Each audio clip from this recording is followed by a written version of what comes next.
In this episode, we're talking about finding your niche, charging for blog posts, and prioritizing social media. This is going to be a good one.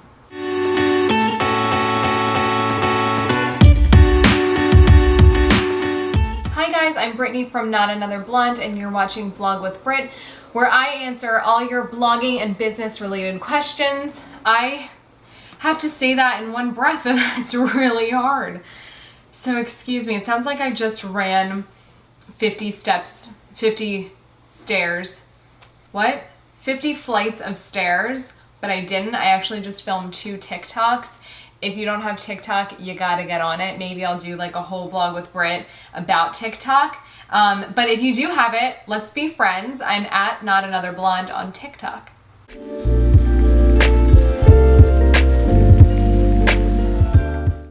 Our first question comes from Nicole, and she wants to know, how do you find your niche? With fashion, beauty, and lifestyle being so overly saturated, how do you stand out? Are there markets that haven't been touched yet? So first of all, I have a love-hate relationship with the expression saturated.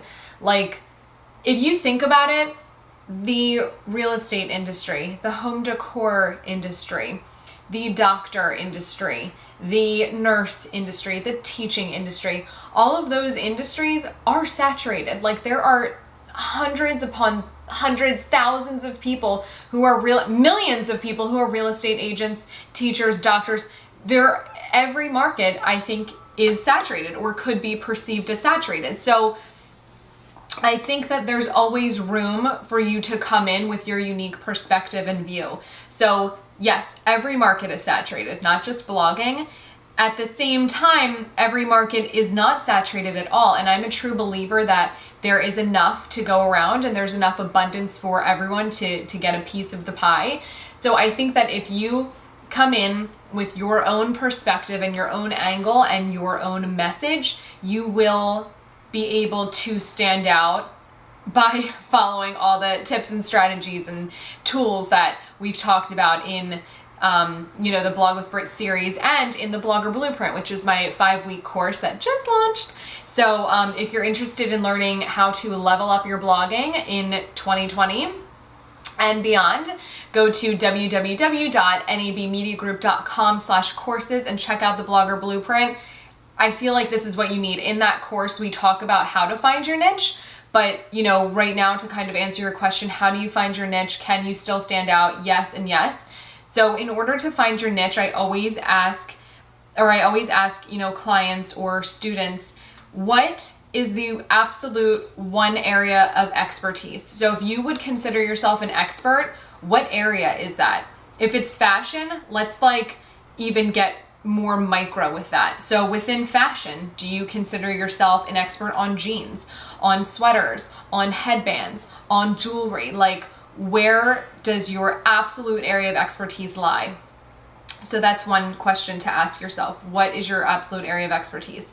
Then, what are you passionate about? What can you sit there and talk about for hours and hours and hours? For me personally, if I had to niche down, I would do denim. I would do jeans. I wear jeans almost every day of my life. All of my Instagram pictures are me in jeans. I'm just like the jean girl. I know what fits, I know what doesn't, I know what works for pear-shaped, boy-shaped, curvy, like any type of body. I know what will work for you with jeans. So what is your absolute area of expertise? What are you passionate about? And the third question to ask yourself is, what do your friends come to you for? Your friends and family. What do you find people constantly asking you? Are they coming to you for relationship advice? Are they coming to you for skincare? Are they coming to you for makeup? Are they coming to you for jeans? Are they coming to you about your hair? What questions do you keep getting asked over and over again? And from those 3 questions, you should be able to refine your niche to at least 1 or 2 topics.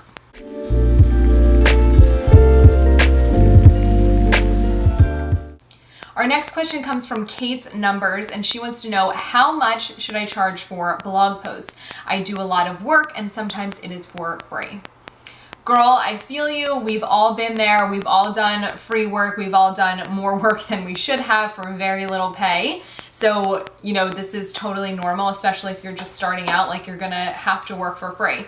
In terms of negotiation, how to price yourself, when to ask for money, those are 3 topics that are all in the Blogger Blueprint. And I can't stress this enough. Like, this really will transform your whole blogging experience and just take you to that next level. So if you're interested in learning more, go to www.nabmediagroup.com/courses and get the Blogger Blueprint.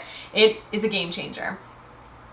If you are looking for a quick answer right now, I will tell you that what typically the standard like rate is $100 per 10,000 followers. And actually with like inflation and everything, it's like, I think there's some mathematical equation, but basically if you have 10,000 followers, that comes out to be about $150. So for someone who has 100,000 followers, that comes out to be $1,150, so $1,150, I think. But I just know that for sure with 10,000 followers, the rate is $150.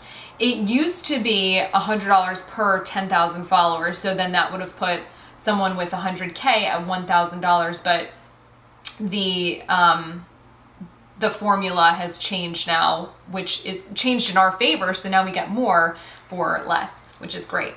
But the other thing you want to consider or take into consideration is the scope of work. Are you doing just a blog post? You should have a price for that. Are you doing just an Instagram post? You should have a price for that. Are you doing an IGTV? You should have a price for that. Are you doing all 3 of those things? You should have a separate, like much larger price for all that too. So it kind of depends on like your standard rate and that formula that we talked about, and also what is expected of you and the requirements that the brand has.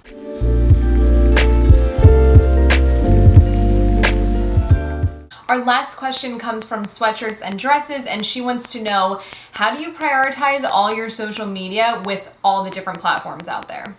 This is a great question and something that no one has actually asked before. But you know, I do get asked frequently about how to manage your time, how to balance it all, how to, you know, prioritize your workload. So because of that, I've included a whole chapter, week 2, in the Blogger Blueprint is all about time management. So if you're interested, if you want to learn how to like step up your organizational game, if you want to learn how to manage your time efficiently and effectively for a successful blog, go to www.nabmediagroup.com/courses. This course is a game changer. I think week 2, which again is all about time management, is my favorite week in the course because it's just things that like, when I learned these strategies, I just learned them like 3-4 years ago and they just totally blew my mind. I was like, oh my God, I can actually do this, that, and the other. Like I can do that. I don't have to jump through hoops to do this. I can do this and like it works. So we break down so much in week 2 that I really, really love it. So, you know, if you're going to get the Blogger Blueprint for anything, get it for week 2, which is all about time management. So again, if you're interested, go to www.nabmediagroup.com/courses. So to get back to the question, in order to prioritize your social media, you really have to like look at a couple different things. One is, what are the popular platforms to be on right now?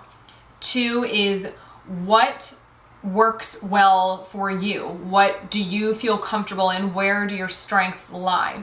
And the third thing to kind of ask yourself or look at is which platform really works with your audience and your message. So where does your message really resonate with your audience? For me, right now, I would say, well, in terms of how I'm prioritizing my social media, number 1 is Instagram because it's the number 1 platform right now in the world. So, you know, even if taking pictures isn't your strong suit, I strongly recommend getting on Instagram and kind of making it your own. So Instagram for me is number 1. Number 2 is TikTok. It's crazy. I should do like a whole video on TikTok, but I really believe in this. And 3 would be YouTube. So, but like, you know, to start, when I first started out, writing was really my strong suit. So that was something that really worked for me and it was a strength of mine. So I went for that. So I did, you know, my blog, which I still do. I post weekly blog posts every week.